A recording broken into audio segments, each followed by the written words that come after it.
Hi, everyone, and good morning from beautiful Malaysia. And to all our friends overseas, hope you had a good day. Anyway, our day's just beginning, and I love to say it's a day the Lord has made, and we shall be joyous in it. You'll notice I have a picture of Sai Baba this morning.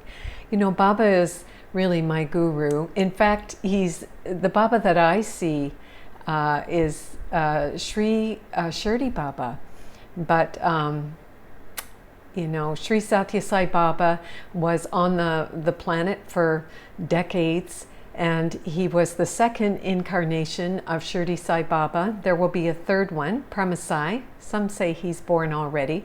But anyway, Sai Baba is my beautiful guru, and he has been in my mind very much lately. And so I wanted to share with you some of the messages. They're right in line with our lesson today, which is lesson 68, that says, "My grievances hide the light of the world in me." And who is the light of the world in you? Your Christ self, your I am presence. And Baba simply represents the I am that I am, the outpicturing of everything that God is, who remembers who he is. And so he becomes a great way shower in the same way that Jesus, the Christ, and Buddha, beautiful Siddhartha, all the great masters, Saint Germain, all of the wonderful ascended masters, they all represent the I am presence, super divine beings. So anyway, that's why we have Sai Baba here this morning.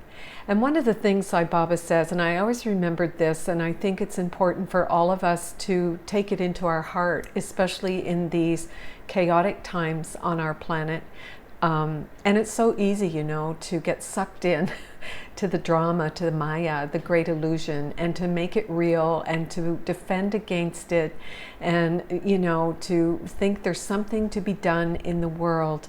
And Baba's here to remind us that it's a great cosmic dance of the mother, of the elements. You're swimming in her elements, and he says the golden age, word for word, okay? Baba says, we're coming into the golden age. That is the age of Aquarius. It is the age of enlightenment. We are at the lowest point of the Kali Yuga, and we are just beginning to make our ascension out of the darkness. And as you know, before the sun rises, it's the darkest time. So he says the golden age is underway, and it's here, and we're right in those waves, riding those waves. And nothing can stop it. So there you go. That's the good news. Nothing can stop it. This chaos, this COVID, the dilemma around vaccine, all this, the Maya, the great illusion that's playing out. Nothing can stop the golden age where the lion and the lamb will lay down together in peace. We will have 1,000 years of peace on earth. We will become the happy dreamers in the dream. Baba says everything that needs to be done to bring the world into the golden age has already been accomplished. Isn't that good news? There's something behind the scene, guys. No point in focusing and being afraid of what's going on, because everything that needs to be done is already accomplished. That to me is such gives me a sense of relief and release and calm and serenity.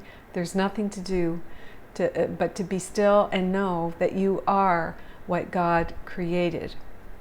He said, now it's just a matter of watching, as the great Buddha did, observing, watching the events unfold.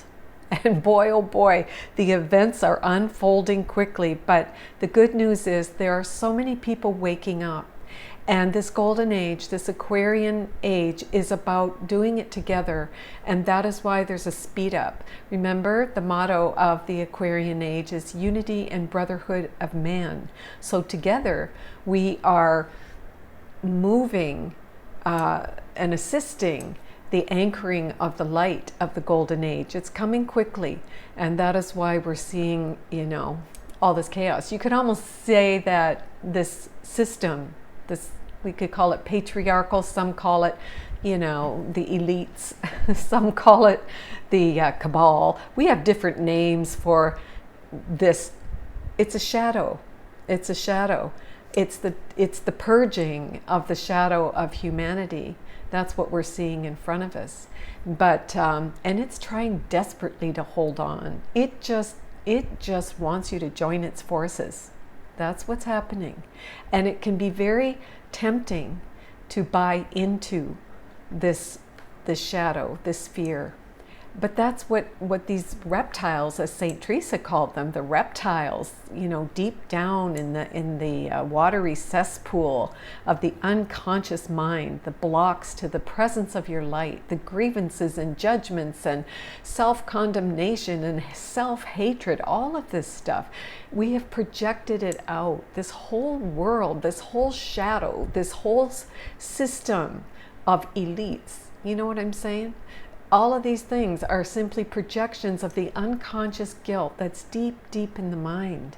And but Baba says, okay, just watch it all unfold, because everything that needs to be done is already done. It's already done. There is only love, and that is all there is. Truth is true, and nothing else is true. And if we can hold on to that, wow, you will become a divine ascended being. Yeah. So Sai Baba is alive and well. He works alongside of the great Buddhas and Jesus the Christ. He works alongside of Saint Germain and all the ascended masters. He is a cosmic Christ, upholding the positive and beautiful energies of our planet, moving us into the golden age at lightning speed. There is a speed up, but there's many of us, like I said, that are together in this ascension process. So don't lose hope, don't lose sight, don't get tempted to or sucked into the drama. Learn. We all have to learn just to observe it, to watch it, and stay right in the heart. Another thing that Baba said is one of the most powerful meditations that we can do at this time is Jyoti. That's Jyoti, Jyoti meditation. He says this one is so powerful, it takes about 10 minutes, and it just is reminding you that you're light. So how would you do Jyoti meditation? I love this meditation because I find it to be very comforting and very soothing. We don't have time to analyze the darkness, and by the way, you're not to analyze the darkness. Looking at your past, looking at the grievances, looking at your self-hatred, it's important to see it, to look at it, face the devil, as Baba would say, but don't analyze it. Why? Because it isn't real. It is not real. Your past is not real. Remember the timeline. Everything that happened in your past can be used, can be reinterpreted by the one who knows, and that's the voice for God, and that is the Holy Spirit. And again, she is, we're going to talk about her when we get to chapter 6. And I'm not going to do a lot of reading from the course, but I am going to share some stories from Sai Baba that can, stories are great. They just make us, they're relatable in so many ways. But anyway, so Baba says you want to pay attention to the voice within you and concentrate on the light. And that is why the Jyoti meditation is so powerful. It reminds us of the light in our right mind in God. Baba also says that your mind, now that's not mind with a small m, that is the mind of the ego, if you will.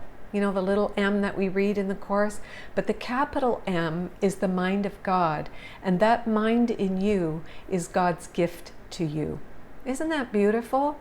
The mind of God is in you in the same way that your beautiful Christ mind is in God. They've never left one another. They're forever and ever in love. And how wonderful is that when you remember that, when you remember who you are. I know I feel good when I remember who I am. For sure, because there's nothing else. So Baba says, get yourself a candle and put it on a table in front of you. This is the first step in your Jyoti meditation. Get into a quiet place. Do this every day and do it at a time. See if you can do it the same time every day. And that's just to establish a habit. Habits are wonderful, good habits are wonderful, right? So if you tell yourself, oh, every night before I go to sleep, maybe at 10 o'clock, I'm going to do my Joy Tea meditation for 10 minutes. And so what I'm going to do is have my shower, feel good, maybe do it right in your bedroom, put it on your nightstand, light your candle, and sit down with pure intention of, I'm doing this for the greater good of my soul and of my brothers and for my brothers and sisters. And then you simply stare into the flame of the candle, because Baba says the rays of light are very healing. So you stare into this candle flame, and sometimes when I do it, my eyes begin to water because I look at it for so long. I want to get a really good visual of the flame dancing, and it's moving, and it's so silent. It's so serene. It's the quiet fire of God. It's pure energy, and it's just there being fire, being light, being warmth. And then after you stare into the flame, close your eyes, and you will notice that you will have a visual of the flame at your third eye, at the Ajna chakra. Turn your eyes a little inward toward this flame and look at it with your eyes closed. In other words, with your inner eye, you are seeing this beautiful flame of God burning in your third eye, silently dancing, moving, bringing its warmth, its intelligence, its divine, sacred energy into your body. And then you willingly lower this flame into your heart chakra. Allow the flame to move into the heart. And you visualize this flame, still seeing it in your mind's eye, but it's burning in your heart, illuminating your heart. And after a while, you begin to see, as you focus on the flame, if you lose sight of the flame, by the way, Baba says, open your eyes again and look at the physical flame burning. Get that into your mind, get it in, close your eyes again, drop the flame from your third eye. It's still there, but drop it down into your heart. So it's in your mind, in your heart. And your heart is consumed by the flame. And then you will notice that the flame begins to illumine every limb, your arms and legs, your hands, your feet, your neck, begins to illumine you. And pretty soon, your entire body, both inside and outside, are illumined in this holy flame of God. Sit in that light. Sit in the warmth of God's love. Feel the presence of the divine all around you as you bathe in the light of this sacred fire, burning in your heart, burning in your third eye chakra, giving you the divine intellect, giving you unconditional acceptance and love. And just know that when you do this meditation, again, like the pebble in the pond, you are doing this for the entire sonship. That you are going to have an effect on all your brothers and sisters, almost 8 billion of your brothers and sisters, because there's only one of us here. That would be you. And all of these out-picturings of you, these 8 billion people, are all you, and they're all hungry for the light. They're all looking and seeking God, even if they don't know it, just like you are. You're seeking, I'm seeking for peace and joy and love and abundance and perfect health. That's what we're seeking. So when you sit in this light, light offers you everything. And in this light, there's no grievances, is there? How can there be grievances in the light? The light just shines away darkness. And as our lesson this morning tells us, these grievances, this self-hatred, it's hiding the light in you. So we need practices that can help us to remember that we are light, and that this light, the Holy Spirit is not this being outside of us, but this voice for God, this I am presence is not outside of you. It's sitting in your right mind. It is you. And it's just waiting for your return. And so when we do the Joy Tea meditation, we're returning to the light, and our aura, it just expands. And there's no grievances then in your aura. How about that? There's no magnets that are attracting darkness to you, because light attracts light, and darkness attracts darkness. And so the more you practice this meditation, Baba says, the more awakened you become. And you begin to remember more and more and more that you are what God created, eternal. And you may walk this timeline, but you walk it as eternity, and you live as an eternal being. And Baba reminds us that, you don't live in the body. Baba always says you don't live in the body. The body is in your mind. The body that you think you live in is in your mind, and not the mind with a capital M, which is the mind of God. In the mind with a small m, which is the ego's thought system. So the body is in the mind, and in your body is the brain. You don't live in the brain, you don't live in the body, but the body and the brain are in your mind. And he just makes a clear distinction, which I think is so awesome to really get. Can you feel that? Can you feel that? Oh, I don't live in my body is in my mind. My body's not happening outside of me. My body is happening in my mind. And the brain that I think with is a hunk of meat in the body, which doesn't exist externally. It's all in my mind. So I'm just dreaming the dream. Everything is happening in the mind. But of course, if I'm in my small mind, in the mind that I think is me, which is the made up me, which comes from a projection of self-hatred and an attack on my real mind, which is God in me, well, then I'm just a hot mess. I like that word. That's what Jamie says a lot. Oh, well, that's just a hot mess. I'm just a hot mess. And trust me, it's hot here in Malaysia. So yeah, we're really in a hot mess. But, we get sucked into Maya. We get sucked into the illusion, believing that everything outside of you is going to hurt you and blah, blah, blah, blah, blah.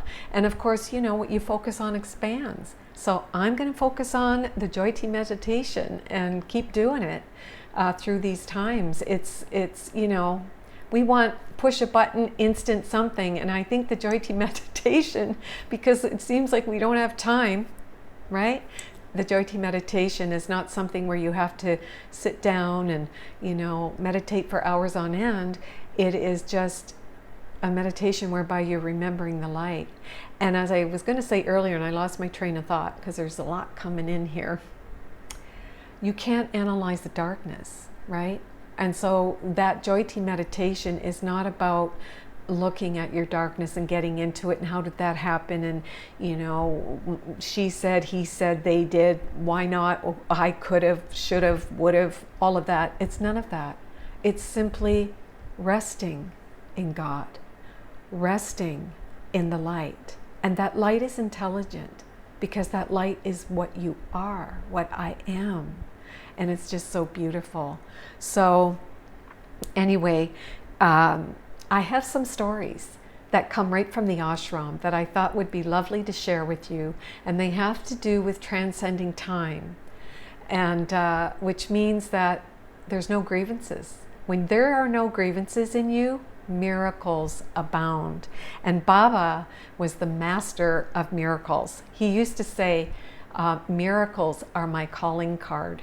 Isn't that cute? And I myself experienced many miracles at the ashram and since. And I know you have too.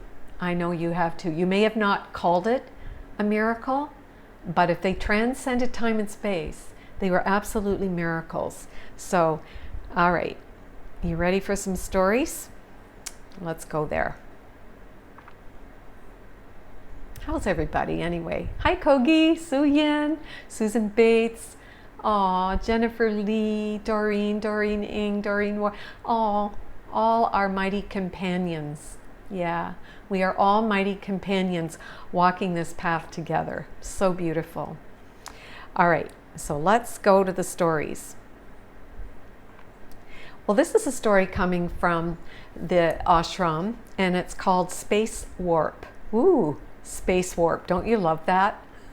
And it's, well, I won't tell you what it's about. Let me just read the story. All right. So, Mr. Chang from Indonesia came to Prashanti Nilayam, which is Sai Baba's ashram. Oh, I miss Sai Baba's ashram. The days I went there my first time in 1995. And it was the most magical, beautiful experience ever.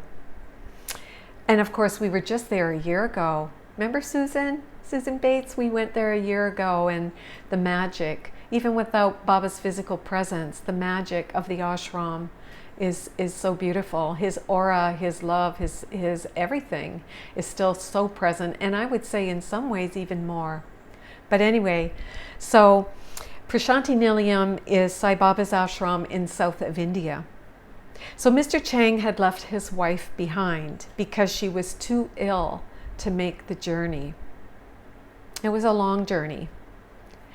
En route, he started having serious misgivings about leaving his wife behind in her hour of need.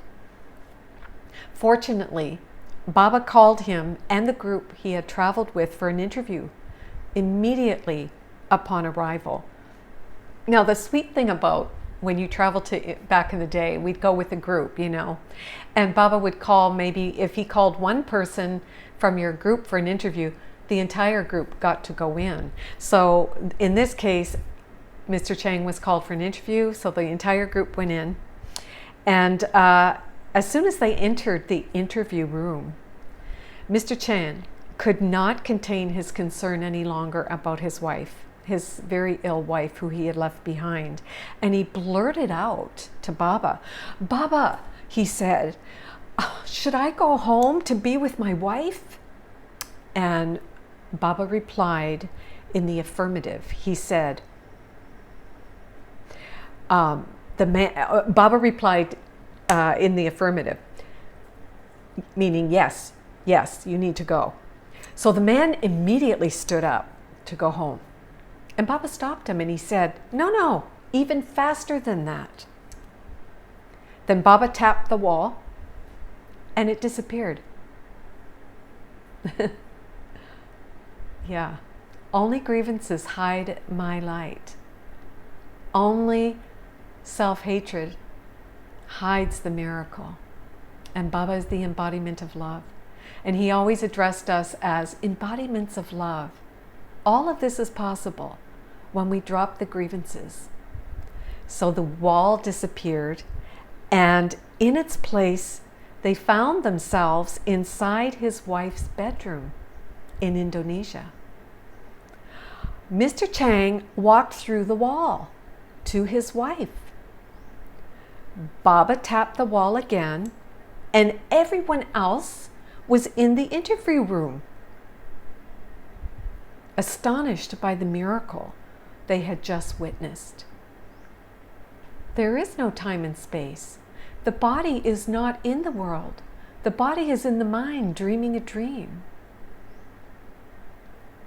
And the brain that thinks it thinks is in the body, which is in the small mind. It's not in the world. But because we believe we've separated from God, we find ourselves seemingly in the world, afraid of everything outside of us, obscuring the miracles. That is why we give all our grievances to the Holy Spirit, so that we can experience the miracle. Miracles, they're natural. This is natural. How would you like to tap on the... I would like to tap on the wall right now and go visit Canada. I would just love to ding, ding, ding, and there I go. It's possible. These people were astonished by the miracle. So the next day, the group heard from Mr. Chang. That night, his wife had gently passed away in his arms. What a gift they were able to share her last moments together. A month later, after making the necessary arrangements for the body and putting their affairs in order, Mr. Chang came back to India to thank Baba and to pick up his belongings. You can imagine the disbelief with which he was met at customs as he tried to explain why he was traveling without his passport. What a blessing that closure took place between he and his wife. How different he would have felt had he not been there for her in her last moments. He probably would have been hard-pressed to forgive himself. Baba, the Christ in you, that's what Baba represents. In his infinite mercy, God is merciful, transported a man thousands of miles through space. He didn't have to take a plane. He didn't use a passport. He traveled through space. The mind with a capital M. Perhaps space also is not real. Baba does not perform miracles to set himself apart. He says that each of us are all so powerful. We too are so very capable of such powers when we understand the unreality of time and space. Wow. And the only reason that we're walking a timeline in this so-called real world is because of the grievances that we hold in our mind. It hides the light. It hides the mind in you that is God's gift. Can you imagine? And can you imagine being in the dream with these powers? We have these powers, but they are obscured because we want to hold on to beliefs. And Jesus says in the Course in Miracles, you have to be willing to give up everything you think you know and everything you think you believe. You have to be willing to drop it all. In other words, as Buddha said, a beginner's mind. Come empty-handed. Empty the mind. You know nothing. In fact, Jesus says it's the I know mind that gets us in trouble and keeps us on that timeline, dragging your past. Do you have a story? We all have a story. Some of them are thrillers, some of them are murder stories, some of them are love stories, some of them are scandalous stories, some of them are stories of betrayal, some of them are, we all have a story, and we have different plots in the story. Every chapter in your life is a different, part of your story. One chapter might be where you were lied to and betrayed, and another chapter would be where you were, accused of something that you didn't do, and another chapter might be, and we just make it all so real, and we carry that story and we tell other people about our story, and we're so wounded, and then we go to psychiatrists who want you to, regurgitate your story until you just, And Jesus says, and the masters say, no. Remember who you are. Shine light on your story and give it to the Spirit in your right mind in God to have it repurposed, to have it reinterpreted for you so that you can see the miracle that you really are what God made. And the only reason that you think you're not is because you wanted to usurp God. That's that tiny mad idea, we're all crazy. Somehow I can be bigger than this omniscient, omnipotent, and omnipresent everything. And so anyway, I love this story. I just think this is great.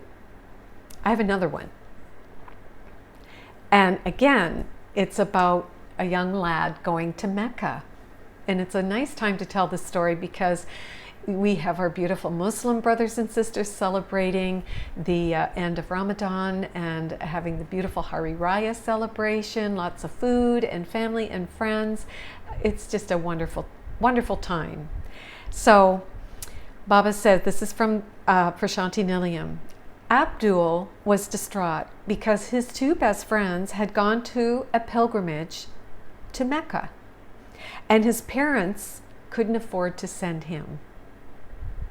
As a consolation, they'd brought him to see Sai Baba. Isn't that wonderful? Baba has no religion. He said, I teach the religion of love. And so all religions are welcome. And a religion is wonderful if you practice what it's teaching you, because it can lead you to liberation. It can give you moksha if you are so willing to practice the principles of its true teaching. So all religions lead to God, to home, to oneness. So Baba welcomes everyone. So Baba called the poor Muslim family in for an interview and asked the boy, so you want to go to Mecca? And the boy just burst into tears. And Baba spoke to the others for a while. And the boy was there crying. Oh, he just wanted to go to Mecca. And okay, Baba, he carried on with the interview with the other people. And the boy continued crying, sobbing. And Baba turned to him again and he said, you really want to go to Mecca, don't you? And the boy shook his head crying. And then Baba again tapped the wall and it disappeared, and a street scene from Saudi Arabia appeared in its place. Look, he said, there are your two friends. Go, he said, you have half an hour, 30 minutes. The boy walked into the street scene and the wall disappeared. There is no time. There is no time or space. There is only the body in your mind. And the brain is in your body, in your mind with a small m, not the other way around. So the boy walked right through the wall into the street scene in Saudi Arabia and met up with his two friends. Baba talked with the stunned family, can you imagine, for another half hour, and then 30 minutes later, as promised, he tapped the wall again. And the street scene from the Saudi Arabia reappeared, and the boy walked right back into the interview room carrying souvenirs from Mecca. A month later, when his friends returned home, the boy's parents asked, well, how long was your son with you? Confirming the boy's account, the friends replied, oh, our friend was with us for 2 weeks. There's no time. Isn't that beautiful? So Baba gave him 30 minutes. And he went to Saudi Arabia and he went to Mecca, and these boys are reporting that, oh no, he was with them for 2 weeks. Huh? How does that happen? Because there is no time and space. Baba knows the unreality of time and space and uses both to reestablish eternity. Don't you love that story? Again, I'd love to tap the wall and be with you all in KL. I'd love to tap the wall and be in Prashanti Nilayam or in Egypt. How wonderful would that be?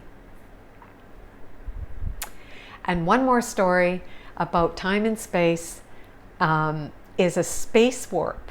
I love that, space warp and the football game. Matthew, a young man from Australia, was forced against his will to India with his parents. Have you ever been forced against your will by your parents? Dumb question, right? It seems to be the way it works in time and space.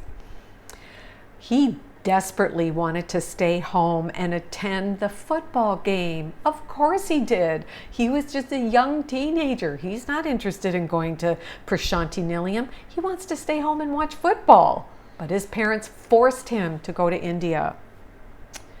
That was what all his friends were doing, was watching football. So this young lad was really angry that he was not allowed to do what he wanted to do. When Baba called them for an interview, he tapped on the wall, and Matthew saw the football game and his friends in the stadium. Again, no time and space. Baba gestured to him. "Go there," he said, "as that is your wish." And in that instant, Matthew understood that he was in the presence of God. He happily discovered the true purpose for his stay at the ashram. He cherished the experience and was overflowing with gratitude and appreciation for his parents' gift to him. Sai Baba is not only the master of time and space. There are innumerable accounts throughout history of time and space being rearranged. Have you ever had that experience? Like a time warp? I have. I know you have. You've got to have some stories about that. Where there was a time warp somewhere in your life, and it left you going, huh? Okay?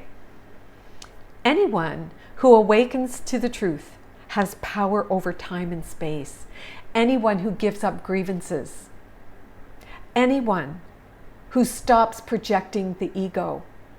Anyone who stops hating themselves has power over time and space. In the Bible it says, "I gave you dominion over time and space." I gave you dominion over the elements. But when you carry grievances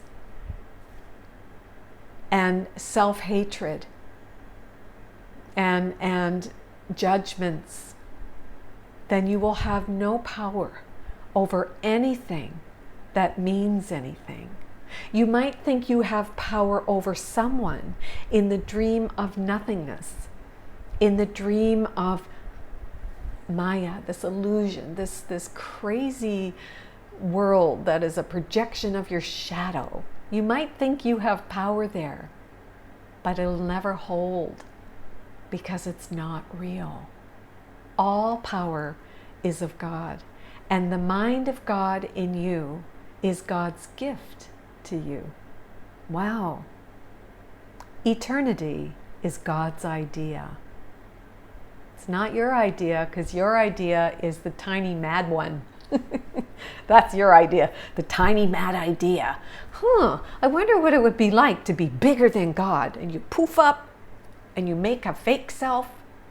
You go out into a fake world with your beliefs and try to impose all your beliefs and opinions on everybody else and make everything real out here and then defend against it. How many things have you defended against so far this morning? Or this evening if you're in the West? How many things have you defended against? Right? What things are you using? You're defending against the light in you. When you have a grievance, you're defending against the light in you. Because you're so afraid of God. Yeah. Even Baba says that. Why fear when I am near? I am love. I am the love that you are. But at the very, down, deep in that well of sorrow, in the unconscious well of sorrow, there are reptiles. And those reptiles are your unconscious blocks made from guilt. And they're snarling and hissing, hoping that you will entertain at least one of them. What would one of them look like? Well, betrayal, that's a reptile. Self-hatred, that's a reptile. Judgments, that's a reptile.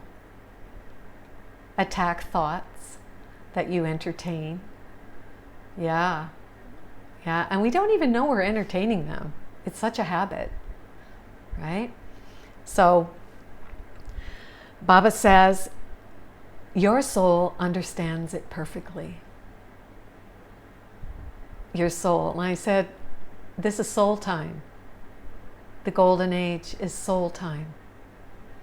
We've done enough of the ego's dance. It's soul time.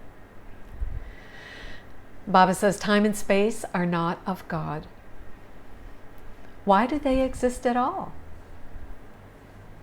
They were made by you, by me, by us, to circumvent eternity. They block time and space when you walk the timeline, thinking that you are your past, and you're projecting a future that is really the same as your past. It's just a reincarnation of your past. It blocks eternity. It circumvents eternity. He says, you accept all of this without question, without self-inquiry. You just go ahead and accept it as long as you are in ego consciousness, identified as a body. In other words, I am the body. The body can attack me, right? The body this, the body, body, body. I need to make the body, the body, the body.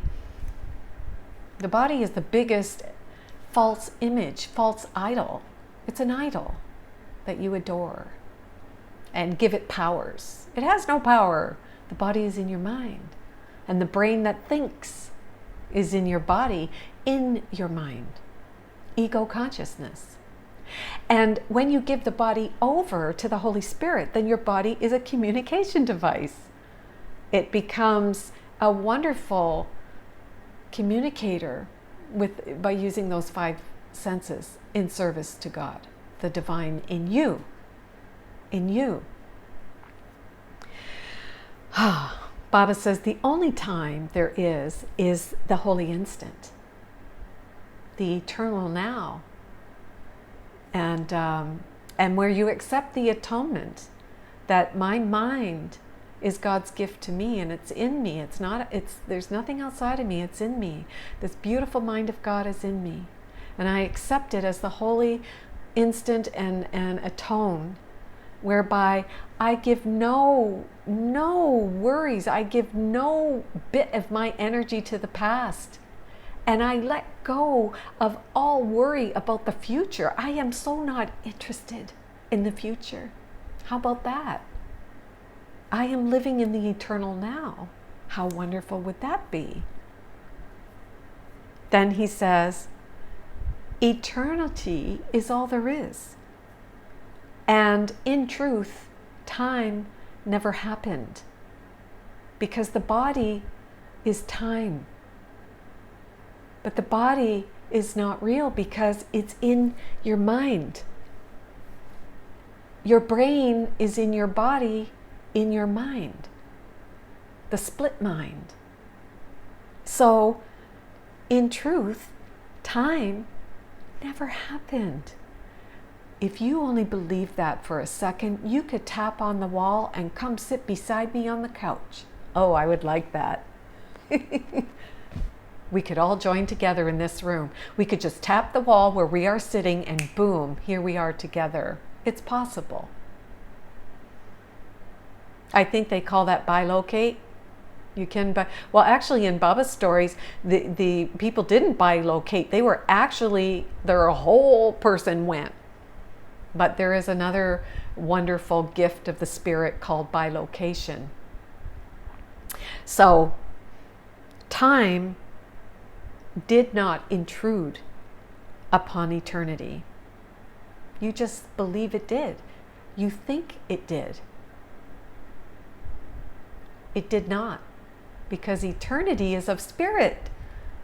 And spirit is love, and fear is the absence of love. So you can't have spirit and fear. You are all the way in spirit, or you're not.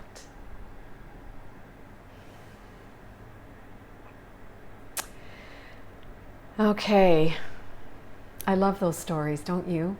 Yeah. All right, so I have another story, and this one will help us understand about removing grievances. because that's really what we need to. We don't need to analyze them. Remember that. You don't have to analyze them.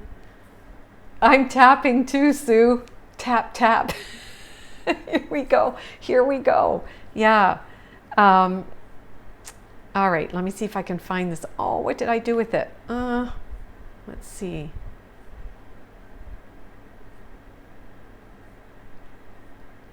It's here somewhere. Hold on.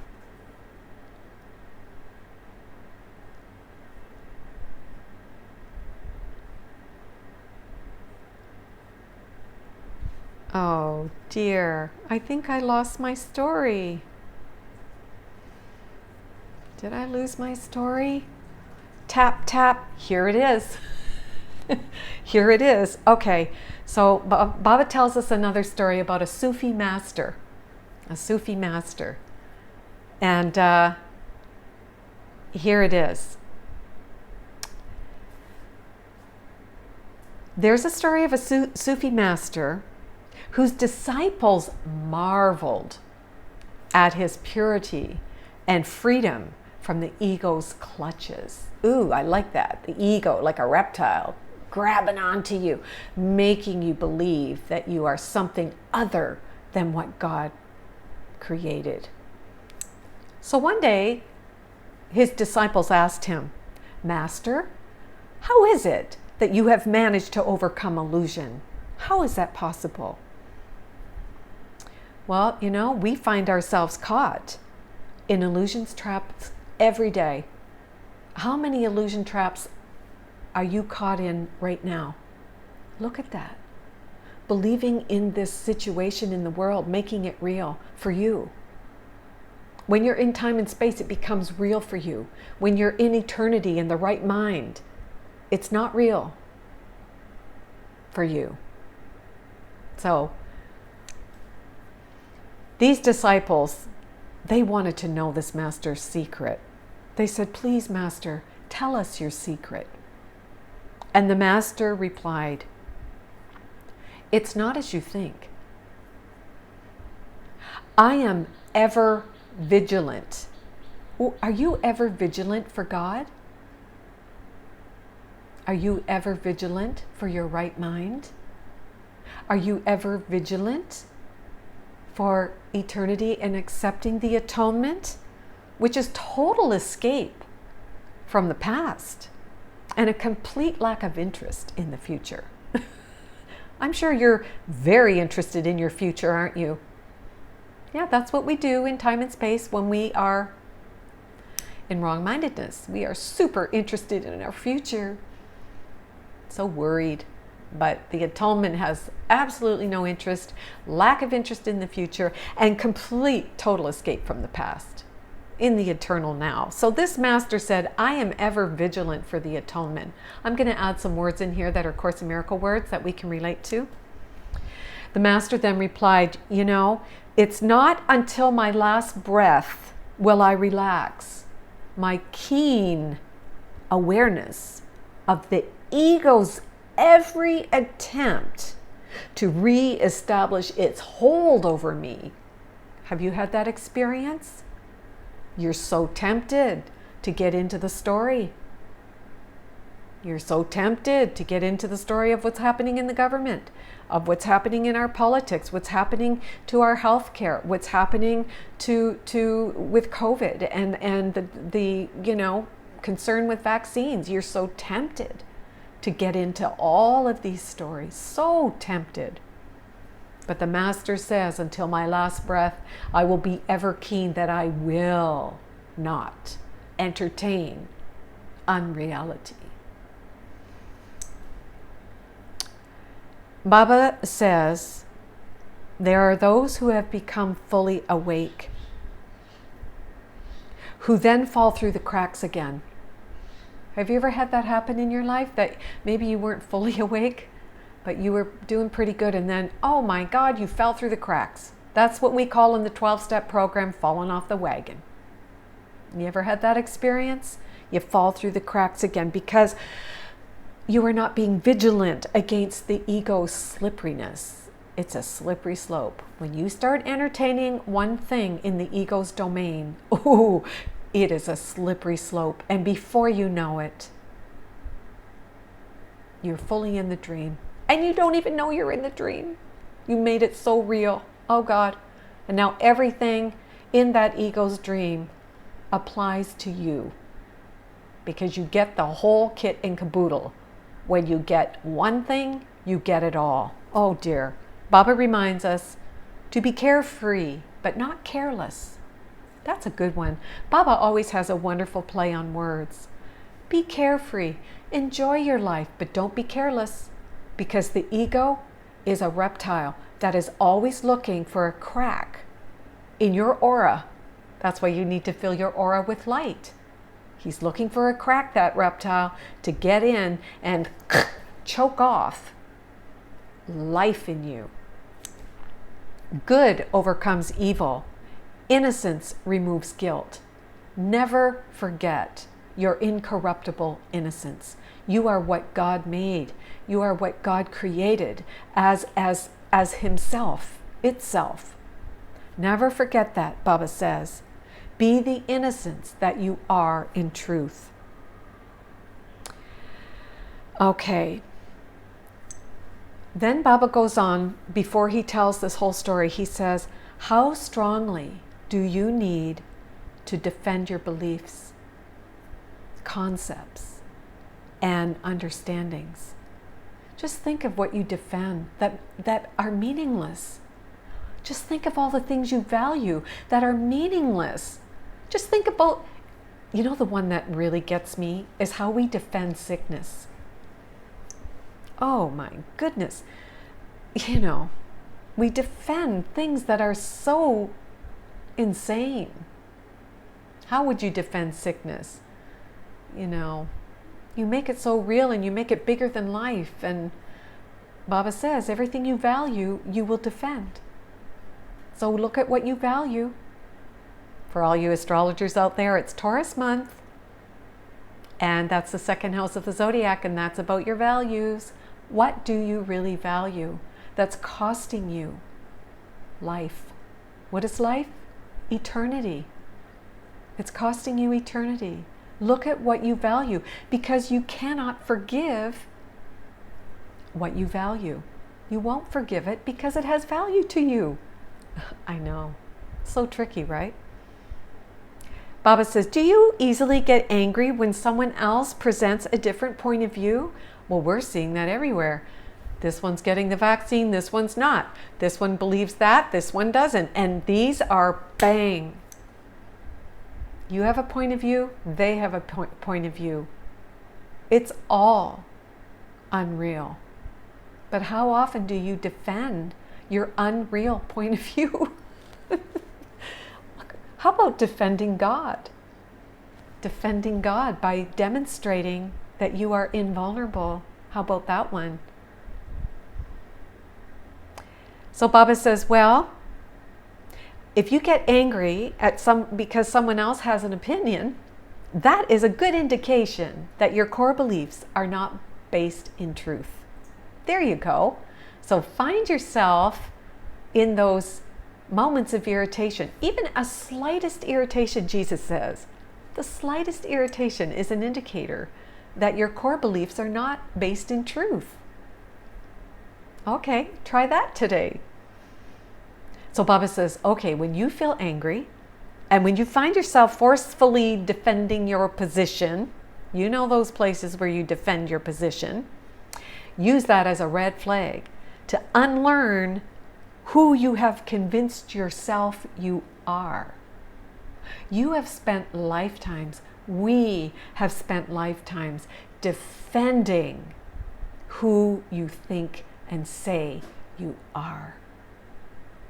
I, separate from the one, am special with all my beliefs and opinions, and I need to tell you what you need to do with your life because I know better.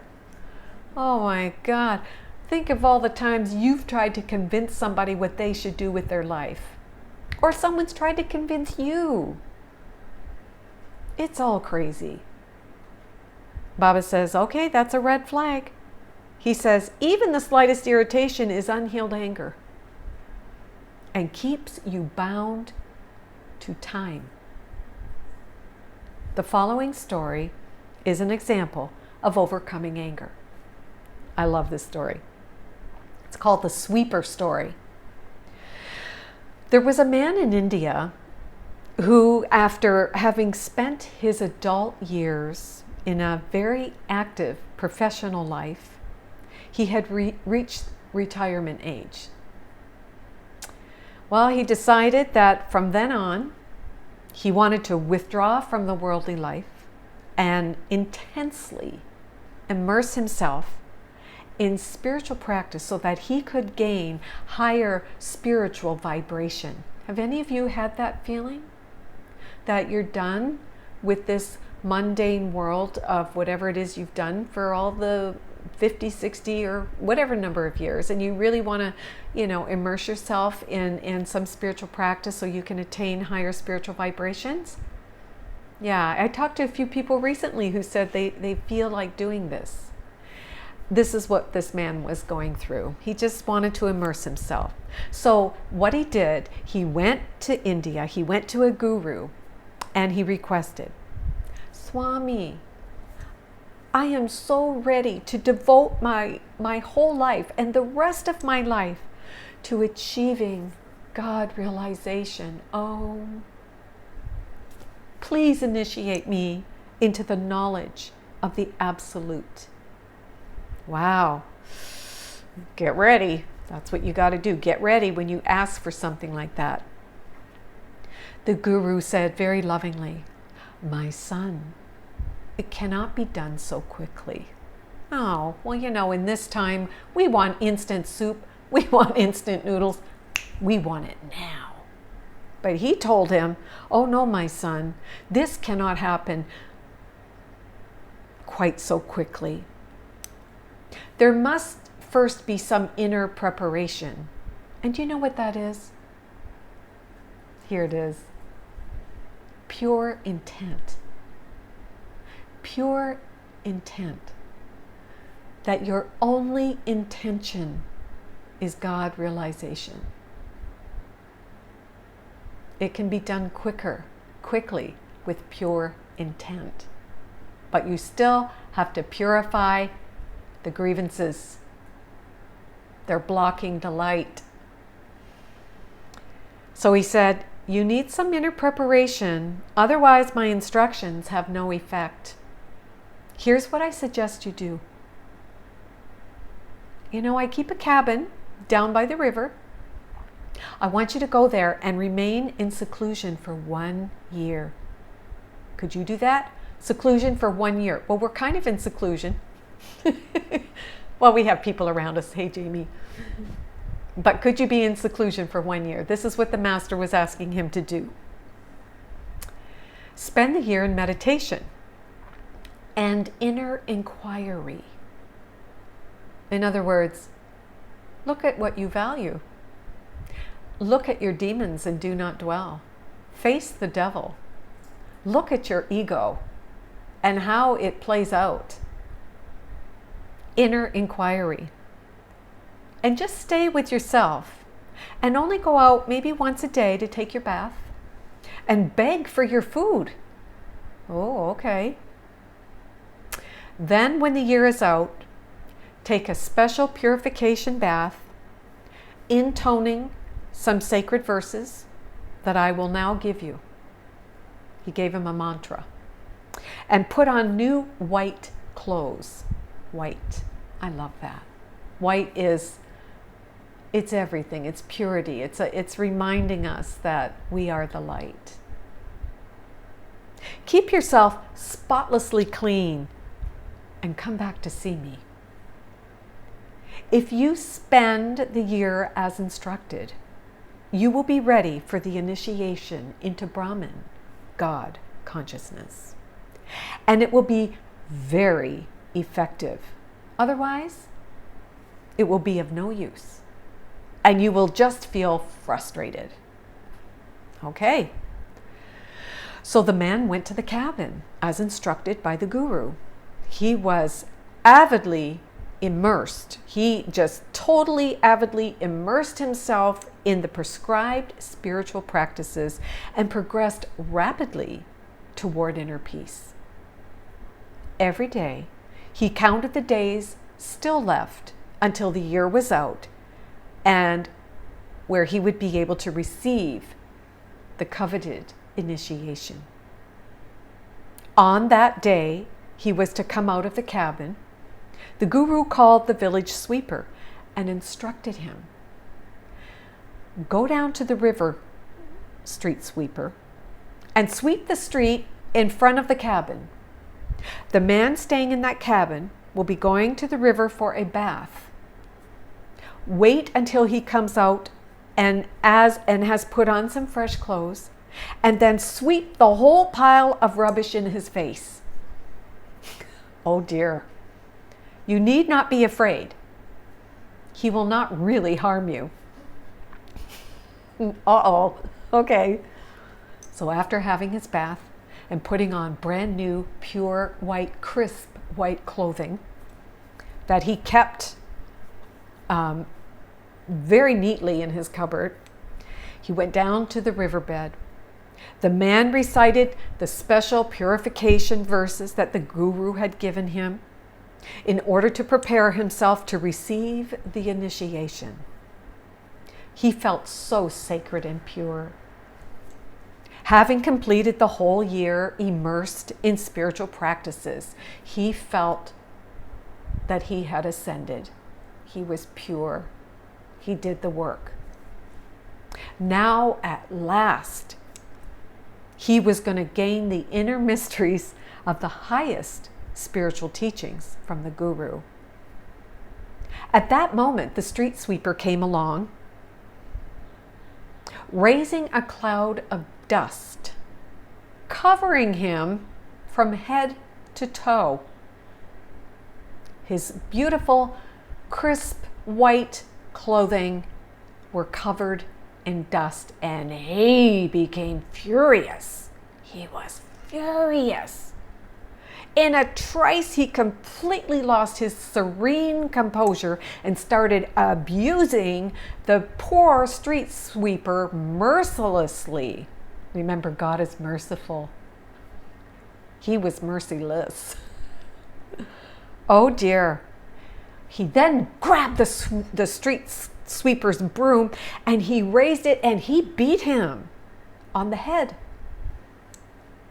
But he then restrained himself and he didn't hurt the sweeper. He just kind of gently beat him, I guess.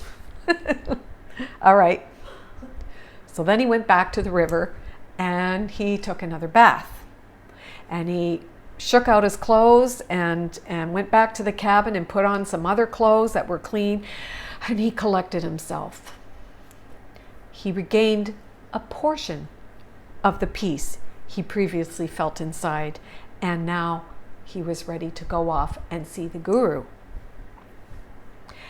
He sat in front of the guru, and the guru said to him, yes, you certainly have achieved and advanced very nicely.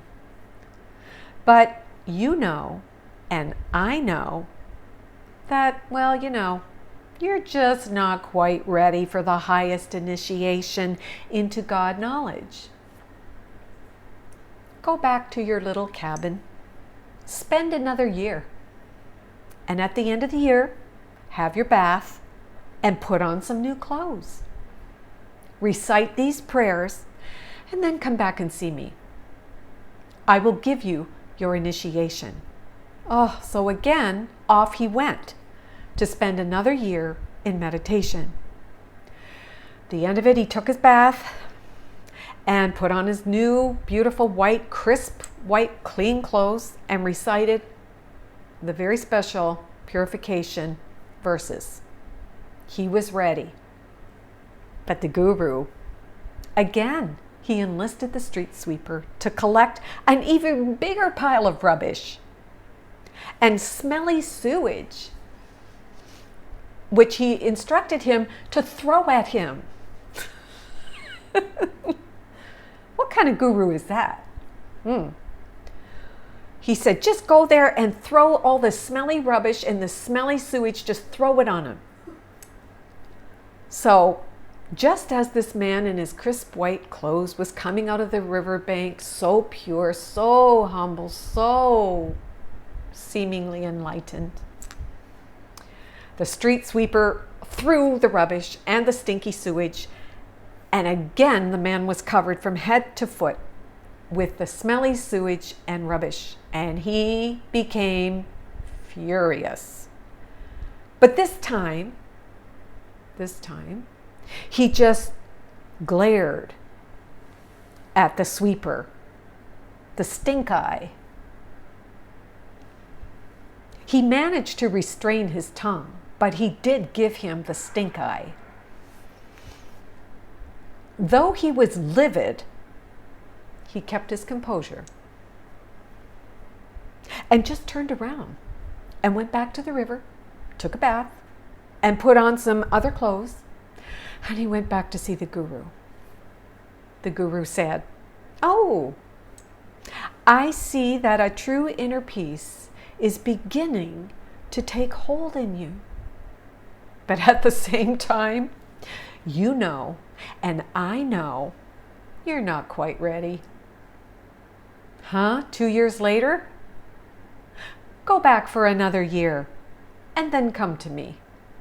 Can you imagine? At the end of the 3rd year, again, the man went out, he took his bath, he put on his new white clothes, he recited his verses, and he was ready to go see the guru. But this time, the guru instructed the village street sweeper to go with a cart full of dung, poop. And he said, throw it all over this man. Wow, what a guru. So that's what he did. Here comes the man up from the riverbank in his pure white, spotless, crisp, clean clothes, and along comes the street sweeper with a cart full of poop. He scoops it up and he throws it on the man. And now the man is covered with poop from head to toe. This time, the man ran up to the street sweeper with tears in his eyes, and he fell at the dumbfounded sweeper's feet, saying, "Brother, thank you for showing me how much impurity was still in me. Please forgive me for everything I have done to hurt you. God bless you." Again, he turned around and he went into the river, this time fully composed and at peace within himself. He completed his bath and went to the guru. Now there was no question that he was ready, and he received the guru's initiation and quickly progressed toward God realization. Baba says, you cannot attain God as long as you have impurities. What are impurities? Grievances, attack thoughts, judgments, self-hatred. You cannot achieve God consciousness. They are obscuring the light in you. They are the blocks deep down in the well of sorrow. And a true teacher will expose them. That is why all of your brothers and sisters that have rocked your world have exposed your darkness. They have exposed your shadow. Everyone is your teacher. Everyone is your guru. Your mother who drove you crazy. Your brother who you wrote off. Your father who you hated. Your wife who you can't stand. They are exposing your impurities. They are your guru. Once your impurities are exposed, they can be dealt with. Bring them up into the light. We can deal with them with the Holy Spirit in your right mind in God. She will help you to know and to believe that you are what God made. You are what God created. And the only reason that you would defend against the light in you is because of the guilt still deep down in the mind. So we need to expose them, Baba says. He says the tricky thing about our tendencies is that we are not even generally aware of them. And that is why you need a mirror. That is why you need a guru called a mirror, called a family member, a colleague, a person down the street, a dog, a situation. Well, we go on thinking we are perfect and wondered why we haven't attained God realization. Just because you expressed anger does not make you guilty. It does, however, make you wrong. You're in wrong-mindedness. Just like that man who wanted God realization and the guru kept sending him back to be still and to know who he is. I need to remember who I am and not react to anything outside of me.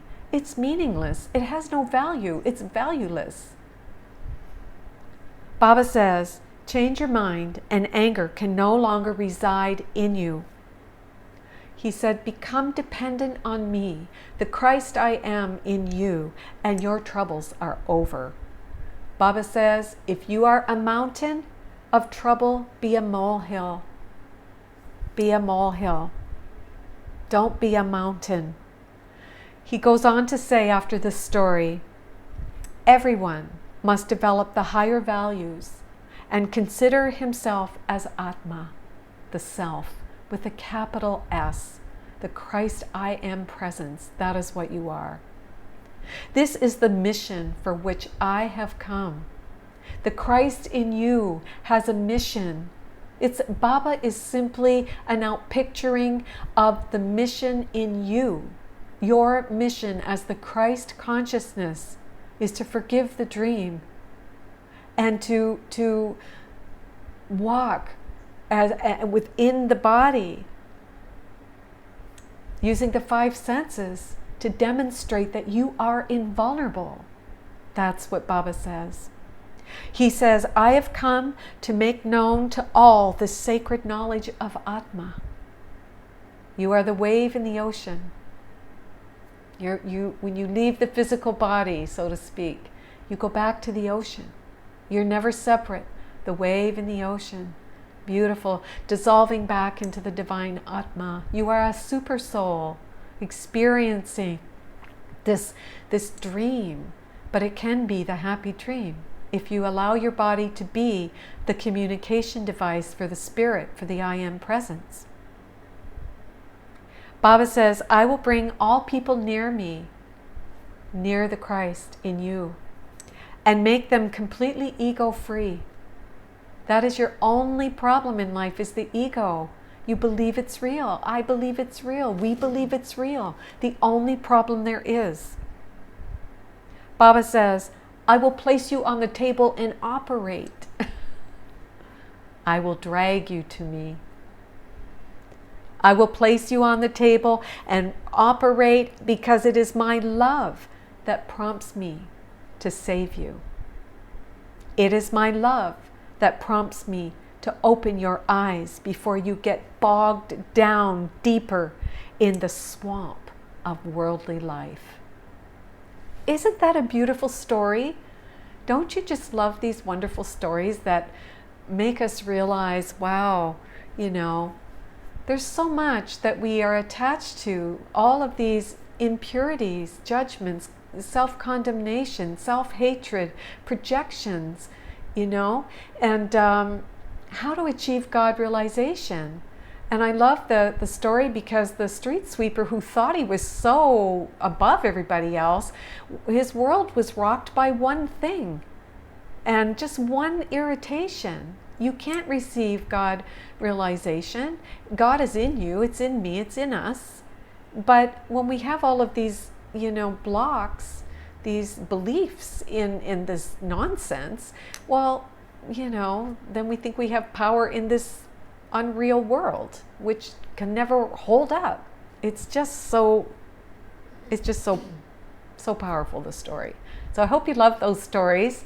And I think Baba was really speaking to me this week, using, I have to laugh because I remember, I think it was on my very first trip to the ashram in '95, where a family, yeah, thank you, Doreen. I love stories. Yeah, they're so wonderful. They drive the message home, don't they? Yeah. And they're very enlightening. Yeah. I remember being there way back in '95, and a group was invited into the interview room, and they had the Course in Miracles in their hand. And they asked Baba, they said, Baba, is it okay? Like, is this book okay? And he said, I wrote it, which is so cute. It's the Christ in all of us who have written the Course in Miracles, the Dharma, the Christ in all of us, the oneness. So I think that's really beautiful. And, the Course in Miracles says in this lesson that what's underneath all your grievances is a call for love. So everything you hold on to, the belief in this world, the belief in the story of COVID, the belief in the story, all these beliefs. Remember, miracles are there waiting for you to let go of the story and to move away from darkness and get into the light, the joy tea meditation, where you just bathe in that light and nothing touches you. You are the invulnerable wave to the ocean. You're untouchable, unstoppable. But what blocks that is your grievances. And they really are a call for love, because what we all want is love. And we don't recognize that. We think love is going to come in a different form called a new car, or love is going to come, that new relationship, or it's going to come through certain foods I eat, or whatever. We are looking for love in all the wrong places, looking for love in too many, right? That's what we're doing. We're looking for love in all the wrong places. So the veil that we've drawn to hide the face of Christ, the I am presence, is the veil of grievances. It's the veil of attack thoughts. It's the veil, it's the shadow. It's not even a real veil. It's just a metaphor to let you know that your seeing is distorted because of being in the split mind and wrong-mindedness. You think you're a body. And again, I'm going to say it again, the body is in your mind. At no time does the body exist. Jesus says that in one line in the Course. He says, at no time does the body ever exist. It's in your mind. M-I-N-D, small m, and the brain, the hunk of meat in this body, is in the body, in the mind. So, remember that the Holy Spirit is the answer, not the question. And the Holy Spirit never answers first, usually. She's there, she has your answer, but it's the ego who shoots its mouth off first thing. But if you can be still and go within, the Holy Spirit in your right mind is the answer. She's the guide. She's the voice for the Christ. She's the voice for God. And she will tell you where to go, what to do, what to say, all of that. And but it requires stillness. It requires listening. It requires a pause and a prayer. PP, pause and pray. When you feel irritated, when you feel something coming up, let it come up, but pause and pray. Holy Spirit, I give you this fear of COVID in exchange for the miracle. I accept the atonement for myself, which means you're going to change my mind about who I have been saying I am. I have been saying I'm the body, that I, the special I, I've been saying that, but you're going to show me otherwise. I want that for myself in exchange for the miracle. I want the miracle. A change in perception. That's what I want. Yeah. So, there's a beautiful, and I'm going to read it here because it is a beautiful meditation that I want to take us through. But Lesson 69 says, my grievances hide the light of the world in me. No one can look upon what your grievances conceal, because your grievances are hiding the light of the world in you. That's the grievances are your impurities. That, you know, like in the story. Everyone stands in darkness, and you beside him. But as the veil of your grievances is lifted, that veil of grievances, you lift it. You are released with him. Share your salvation now with him who stood beside you when you were in hell. When you wear the veil, filled with grievances and impurities and judgments and self-hatred, you are in hell. And emotionally, you're a hot mess. Yeah, my new favorite word, hot mess. He is your brother in the light of the world that saves you both. Because your brother, just like in the sweeper story, is going to show you your impurities. Ooh, yeah. I love Bob's story because it's another way of saying the mirror. Your impurities will be right in front of you. And gratitude, that is why the fellow that was going for initiation fell at the feet of the street sweeper, because he was in total gratitude that this brother helped to reveal the impurity still left in him. He saved his soul. This brother saved him. Do you have any brothers that have revealed your impurities that you have cut out of your life? Do you have any sisters that have revealed your impurities that you have blocked? Do you have a parent that you can't let in because they have revealed your impurities? These are your gurus that we fall at the feet in total gratitude because they are your salvation. They are revealing to you what needs to be forgiven. As long as you value separation and the separate I, the special I. Oh, I'm so special. See, I have crisp white clothes on, and I've just taken a bath in the river, and I've recited some holy mantras. I'm special. I. And then somebody says one thing or does one thing to you, and you're a hot mess. You're a hot mess. Because you value the cloud of guilt, the cloud of grievances. And remember, this cloud of grievances, this cloud of guilt, the veil, it's just a block to the miracle. And you can collapse time by choosing love and tap a wall and go through time and space. Salvation is forgiveness. So the street sweeper looked at, or the initiate looked at the street sweeper, and he saw in him his salvation, and he asked for his forgiveness. You know, sometimes in the Course in Miracles, I hear people say, well, there's nothing to forgive. So, and this is the ego's way of pulling the veil down and keeping it down, making you think that you don't have to apologize to anyone on earth plane because there's nothing to forgive. Oh my goodness, it is slippery. The slipperiness of the ego it's a trap. You need to make apologies. You need to make amends. We learned this in the 12-step program. Make amends where necessary, unless to do so would cause harm or injury, right?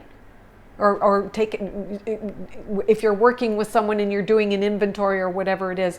I mean, listen guys, I love the 12 steps. I have to tell you, they are so powerful and so helpful on your path. If you're looking for some other tools, just check out the 12 steps. And wherever it says alcohol, put a grievance there.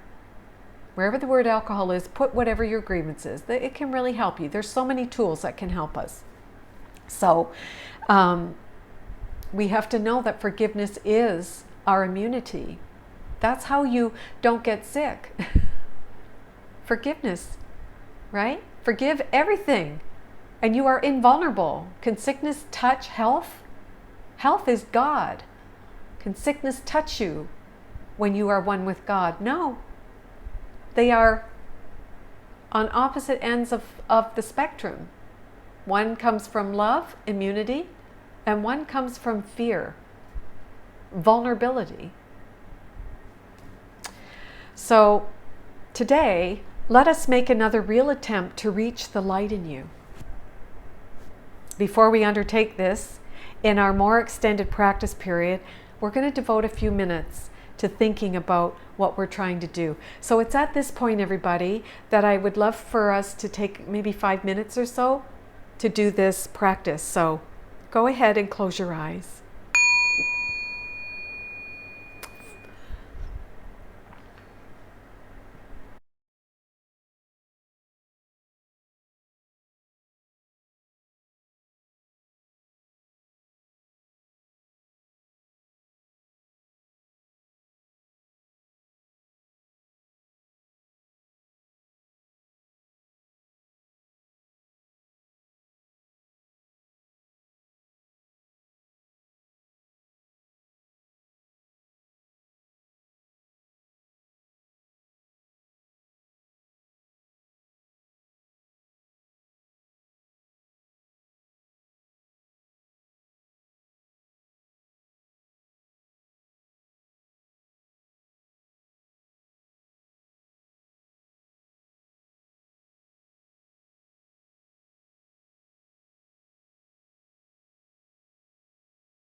Here. You have no other purpose while you're in this body on earth. The only purpose is salvation, and there's no other function to fulfill. Even if you think you're on the road to achieving, a PhD, or you're a CEO, or the greatest of your company, or you're the greatest mom, or you have to work hard and be the greatest friend and be there's no other function to fulfill on this earth except salvation, which is forgiveness. That's your only goal. So we're going to end the ancient search today by finding the light in us and holding it up for everyone who searches with us to look upon and rejoice. The whole world is waiting for your release. The whole world is you, waiting for you to release yourself from the functions that you have assigned to yourself, which are valueless, which are meaningless. Remember, the body is nothing but an image in your mind. And you don't actually live in your body. And if you believe that you're in the body, then you will believe you need to defend it. That's why you're a mess, a hot mess. You believe you're living in the body, and now, oh gosh, I believe I have to defend it. But you have to know, as Baba says, the body is in the mind. And in the mind is the physical brain. So very quietly now, your eyes are closed, and just take a breath. And just let go of all the content that generally occupies your consciousness. Think of your mind as a vast circle, and it's surrounded by a layer of heavy, heavy dark clouds. It's heavy fog. Can you see that? Heavy clouds, a vast circle of heavy clouds. And you can see only the clouds because you seem to be standing outside the circle, quite apart from, and you can see that fog, those thick clouds, like thick fog. But from where you stand, you really can see no reason to believe that there is a hidden brilliant light. It's hidden behind the clouds. You know, when you're standing facing a challenge, facing something that's causing you fear or trepidation in your life, it's almost impossible to know or believe that behind this seeming difficulty that there is a brilliant light. There's no reason to believe there is a brilliant light hidden by these clouds, because the clouds that contain your grievances and impurities and sad whatever, they seem to be the only reality. It seems to be that is all there is to see. So what happens is you don't attempt to go through them and pass them, which is the only way which you would be really convinced of their lack of substance. The ego made them as an attack on God to defend against the light behind these clouds. But we're going to make this attempt right now. So after you've thought about the importance of what you're trying to do for yourself, this is very important. You're doing it for yourself and the world. Just try to settle into this stillness. And remember only how much you really want to reach the light in you today. You just really want that now. You are so determined to go past the dark clouds.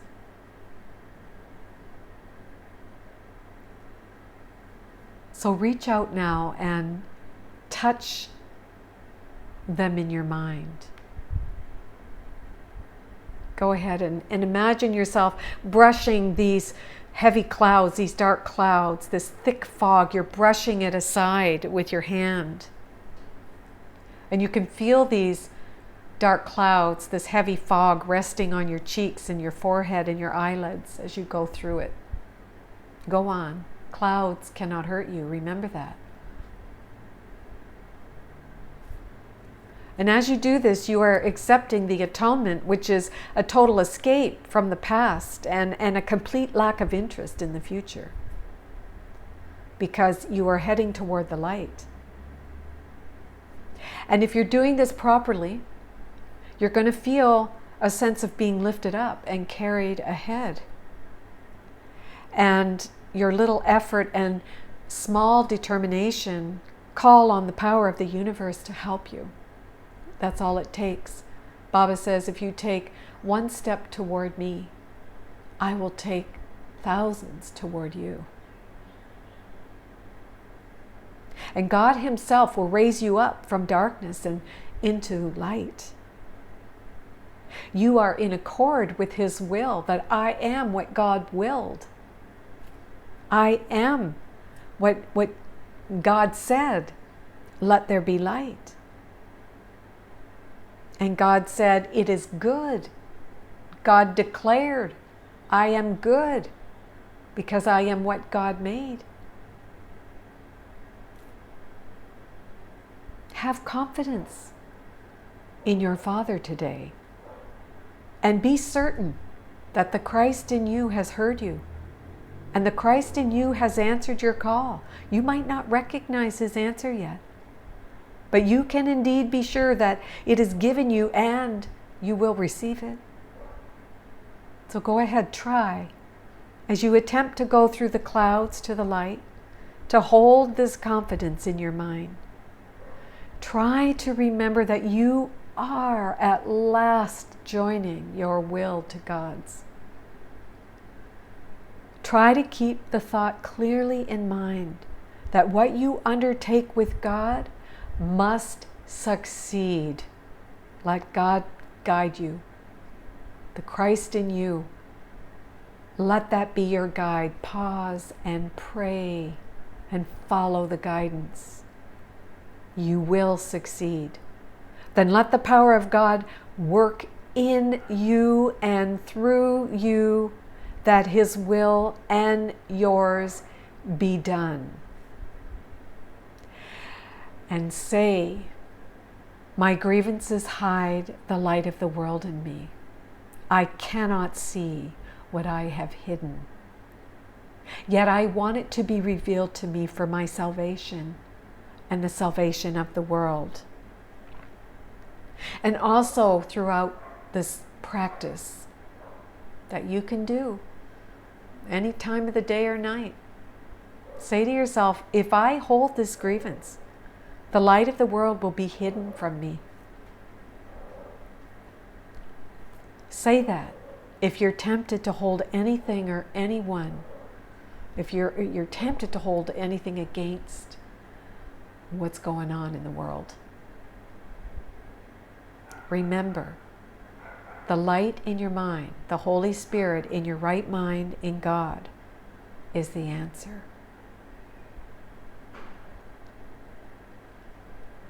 Breathing in love and breathing out love. We listen to the final words of Baba say, beloved embodiment of love. Your spiritual path is very easy.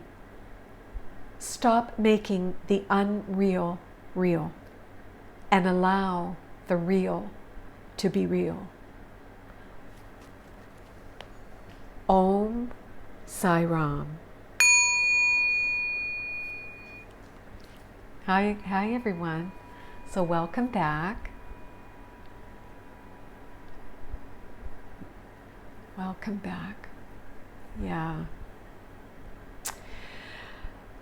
So what do you think? That's the message that I'm sharing with you today that was just so clearly given to me this week by beautiful Sai Baba. Yeah, let me end with this story. Some of you've heard this story before, but I love this story because it's so meaningful to me. And many times, through my life, Baba has presented himself and given lots of lessons, lots of learning. But this one really makes me laugh. All right, so I had been going to the ashram for many years, and when I first went in 1995, Baba told me to come back and bring groups to the ashram. Huh? I thought, what? And so it ended up I did, by the grace of God. I don't know how that happened, really. I didn't even know who Sai Baba was, and back in the day. But long story short, I started bringing people to the ashram. And but on my first visit to the ashram in 95, I went to Prashanti Nilayam. It was during the Shivaratri, which is where Baba manifests the lingam. This is a lingam. He would manifest a golden lingam. And anyway, when I arrived at the ashram, it was really, really packed. There was nowhere to sleep. And so I went. They told me that Baba had gone to Whitefield.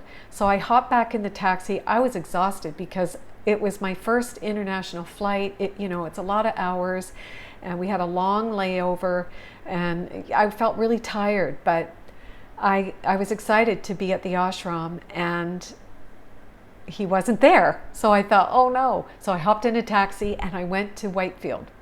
And when I got to Whitefield, as they say, there was no room in the inn. The whole ashram was packed.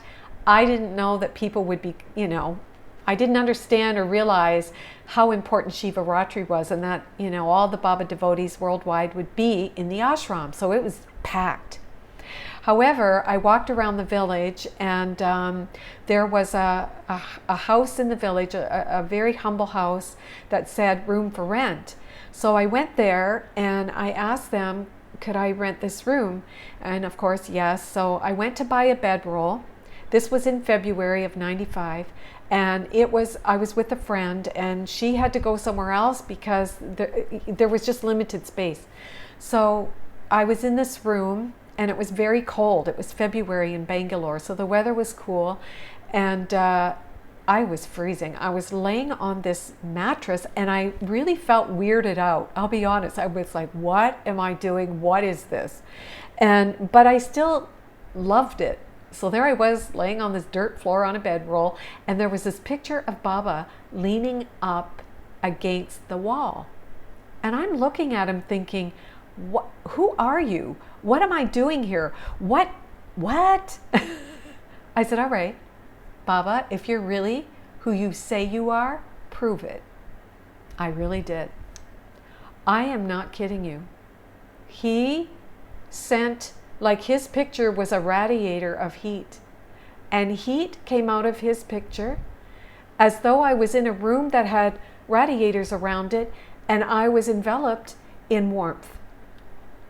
And again, that was the miracle. And again, I couldn't believe it, right? That's what the ego, it's like, oh, okay. And then, Then the ego kicks in and says, can't be possible. It was. He heated up the room and I fell asleep. And in my sleep, he gave me a dream. And he said, when I was in the dream, I was in a little room teaching school in a village in India. And the girl that I was teaching school with in the dream said to me, Deanna, Sai Baba wants to talk to you. Oh my gosh, I felt scared. What is that? Fear of God. Fear of love. I felt scared. Yep. Baba came in the room and I remember in the dream tensing like, oh no, it's Sai Baba. Oh my God. So I sat down. He said, sit, sit, sit. And he sat down and he looked across the desk and he said, oh, so I understand you want to be a Buddhist monk. I never thought that before. I said, he said, it's okay. It's okay. Before I became Sai Baba, meaning self-realized, I was also a Buddhist monk. Okay. He said, you see, look. And he went like this and he showed me his hands. And on his hands, he had the sun and the earth. And on his other hands was the moon and the stars. And dreams are funny. I said, Baba, those are really nice tattoos. And he said, no, no, look again. I look again and the sun was shining. The earth was spinning on her axis. The stars were twinkling and the moon was glowing its radiance. I was shocked. It was alive. He took my hands and he said, I am the moon, I am the stars, I am the earth, I am the sun. You, Deanna, are the moon, you are the stars, you are the earth, you are the sun. In other words, he was saying, God is everything and you are in the mind of God, so you are everything. Baba went on to give me other dreams through, which I'll share at another time, but that one really got me. And years later, as we know, Baba passed away. And I'd been to the ashram so many times, and I was asked to give talks at the Baba Center here in Malacca for his birthday, just different things of Baba's great Leela. He called me up to do things that really challenged me to grow and all kinds of things through my life. But anyway, he passed away and I felt such a loss. I mean, I know he's with us. Everyone in spirit world is with us, but I would truly miss his physical presence and all the wonderful memories of being in the ashram with so many beautiful people over the years. Sometimes we'd go twice a year. Sometimes I'd go by myself and just spend time at the ashram and just different experiences that were so wonderful. So anyway, but Baba never called me for an interview. He used to say to me, no interview for you, only interview. Yeah, he would tell me that in dreams. So I always would say to people, if you want to have an interview by Sai Baba, don't come with me. Because he told me no interview. And if we travel in a group, well, But anyway, so years later after he passed away, there's this beautiful family in KL. I don't even know who they are. I hate to say it. I forget their names. But they knew that I was someone in Malacca that brought groups to Sai Baba. And so after Baba's leaving the planet, after he died, they invited Aaron and I to come to their they had a little shrine in their home, and they would do bhajans, and they would hold, on Fridays or Thursday nights, I think it was, they would have bhajans and different devotional prayers for the world with Baba. They had a little altar room that was so beautiful, and these people were so lovely, so they really wanted Aaron and I to come. So of course we obliged, and off we went to KL. And I remember over the years I would see Baba manifest different things for people, right? And I would always wonder, wow, Baba, I'm so obedient and I have followed you and given, I've brought people as you asked me and all these things, but you've never given me anything. That's right? The human little girl who wants the present from, acknowledgement. And this is my secret thoughts I'm sharing with you. And I would have this thought in my mind, well, he never gave me anything. Meanwhile, I'm blessed beyond measure, right? We all are. But I was still looking for that trinket, that something that I could say, this is from Baba. I don't know. Do we feel special when we're given something by a guru? Is that what that's about? I don't know. Maybe. So I think that's for each of us to answer. But for me, it was like, I'm somebody if Baba gives me a present, right? He really does see me, which makes me special. And that's the ego just wanting this special relationship. So anyway, we're in this altar room at this home of this beautiful Indian couple. And it was such a beautiful little altar room. They had all the pictures of Baba, and they had Ganesha and statues of Krishna and Durga and Mother Kali. It was just beautiful. It was all the Hindu gods and goddesses, and then it was Baba's birthday. That's what it was. The first year after Baba passed away, it was his birthday celebration at this little temple in their home. So I was standing there and in this temple room, and it looked like a sandbox. It was about this high, had a frame, and it was filled with vibhuti. And I thought, wow, and the vibhuti was growing. Yeah, it was just filling with vibhuti. And I was amazed. I'm thinking, and there was sacred oil on the pictures. There was the, amrita, the blessed nectar of the gods. It's a very sweet tasting, like a honey. And there was vibhuti, different colored vibhuti. And it was just being manifested on this birthday celebration. So the man told us, okay, go sit. We sing bhajan. No, first we pray. No, first we sing bhajan, okay? Then we pray. I said, okay. So we went, Aaron and I sat down, and we were, singing the bhajans, Guru Brahma, Guru Vishnu, We were going through all of these, and Om Shri Satya Sai Ram, and all the beautiful mantras. And then, okay, ding, close your eyes. Close eyes. Go within, So we go within. And as I went within, I tell you, this thought came into my head, and I said in this thought, Baba, I came and I followed you for all those years, and I was so obedient, and I was the good student, and I brought people to the ashram as you asked me to, and I've done this, and you never gave me anything, and I couldn't believe these thoughts were coming up, right? Where were they coming from? The well of sorrow, the well of unconscious guilt, the well of specialness. It's okay, they need to come up and be in the light. So they came up, and I was saying, oh, Baba, you never gave me anything. Oh, you gave so many people things, and probably people that never did anything for you, but I did everything, and you never gave me anything. Oh, wah, the mini violin, It's so... All right. And then, of course, this other voice in my head was like, well, you're dumb. Like, that's really stupid. You're supposed to be so spiritual and above all that, and you're whining because you never got a gift. The many voices of the ego were playing in my mind. And that's what happens when you're in the presence of light. When you go within to that light, that ego, you got to be vigilant, because it's just going to, right? But it needs to come up so you can give it to the spirit. So anyway, I said to Baba, well, Baba, you never gave me anything. And then, doink, in my third eye, I see Sai Baba very clear. He looked at me, and he says, wait. Whoa, it was so real. I thought, wait, okay.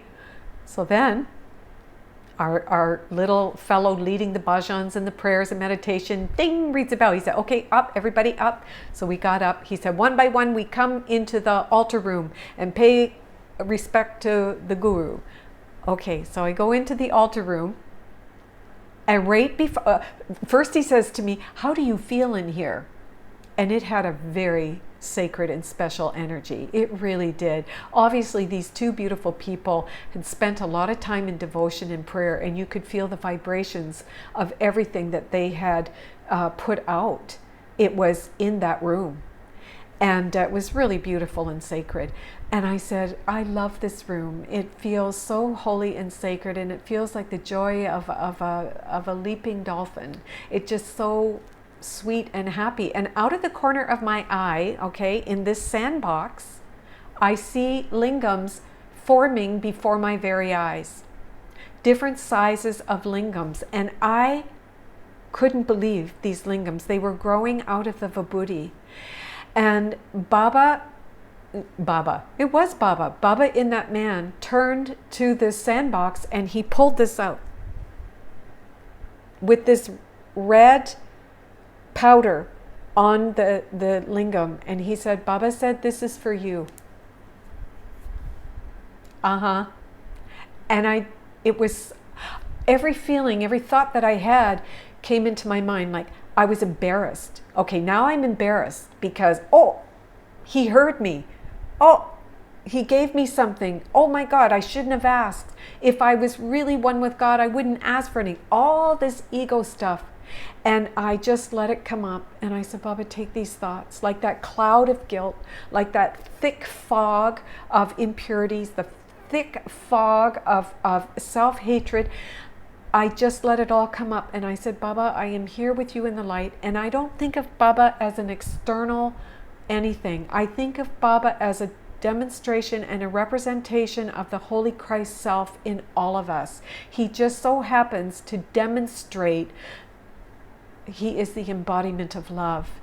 So I just felt very humbled by that, and just overwhelmed with spirit. Christ in you knows everything, knows your future, knows what you need, knows, and like a child calling out to Baba, to God, I want to know, I want something from you, Baba. Like, you never gave me anything, God.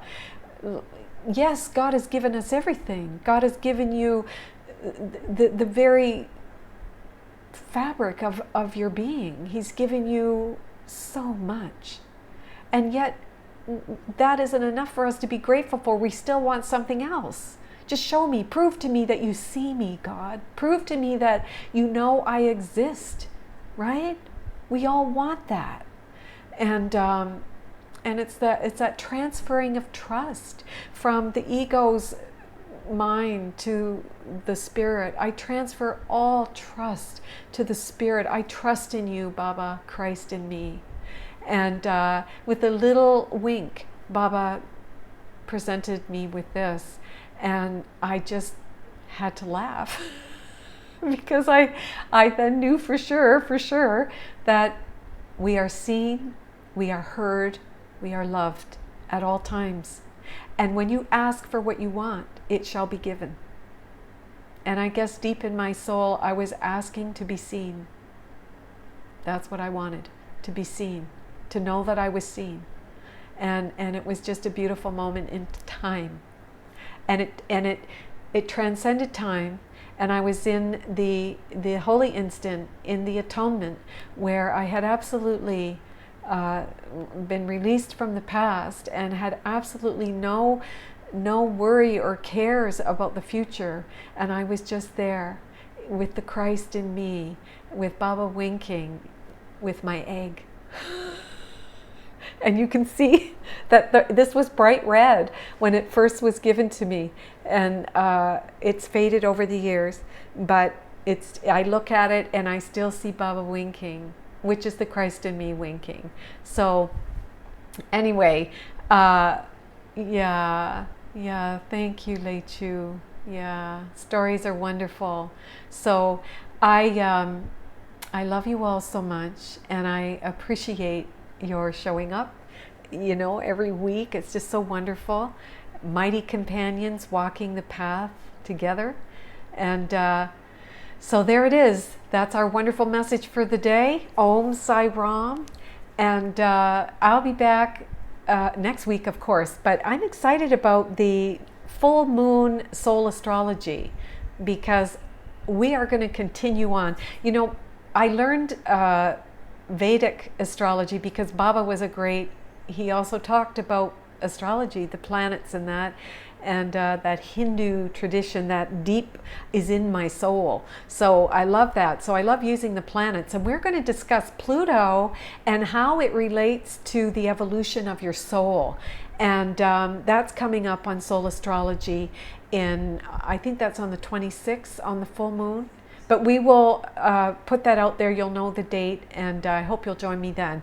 But please go and have yourself a wonderful week. Go past that thick cloud of nothingness and go into the light. Practice our Jyoti meditation with the flame, and be all that God is. I love you, and I send each of you a million hugs and kisses. Bye for now. Bye-bye.